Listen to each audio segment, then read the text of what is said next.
right down here, the Rock Creek. It's back down there where the basketball court is down there. Jermaine Tubos was stopped at a traffic light on his way home from a basketball game in 2004 when he saw red and blue lights flash in his rearview mirror. Then I made another right and I pulled over on the next street.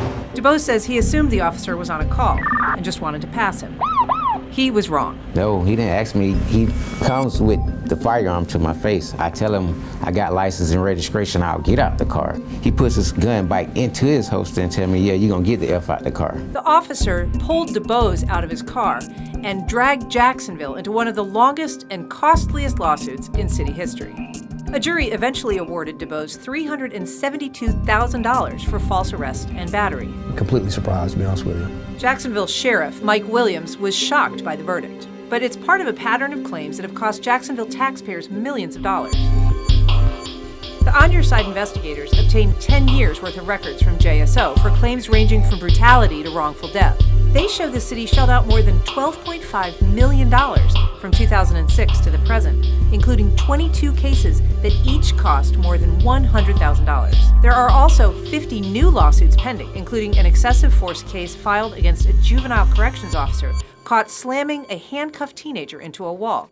And some people who have promised to sue aren't even in the mix yet. That includes Myra Martinez, who was beaten by police, first in a bar parking lot and later in jail while handcuffed. And they get into their mode. Their mode is it's an attack mode. Attorney Tom Fallis and his co-counsel Robert Slamma pulls them up, told jurors Tubos was brutalized by police, landing on top of them, yanked from his car at gunpoint, Jermaine's like this, and tackled by two large officers.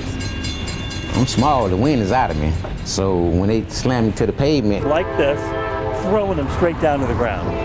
The original charges, fleeing and eluding and resisting without violence, were later dropped. We told them right up front what this case was about, and it was about DWB, driving while black. Fallis says that message resonated with jurors, but Sheriff Williams says jury verdicts are strange and unpredictable. The world of civil litigation is exactly somewhere else, and it can go, a lot of different ways. There's perhaps no better evidence of that than the Jermaine Tubos case. After reviewing his complaint, JSO officials decided no investigation was needed, and the city offered him $500. The jury's final award of almost $400,000 even exceeded the state's cap on such claims. Obviously, they didn't get through to the jury, but I'm not sure. I'm not sure. It's hard to explain, to be honest with you. I'm not sure what the jury keyed in on. But Tubos says the jury saw the truth, and he hopes that the size of their verdict serves as both punishment and a wake-up call. those officers can't just do anybody like that. They keep doing me like that, they're gonna do somebody else like that and do somebody else like that and do somebody else like that. So I feel like I'm a voice right now for every guy that done got battered for nothing. Ann Schindler, First Coast News.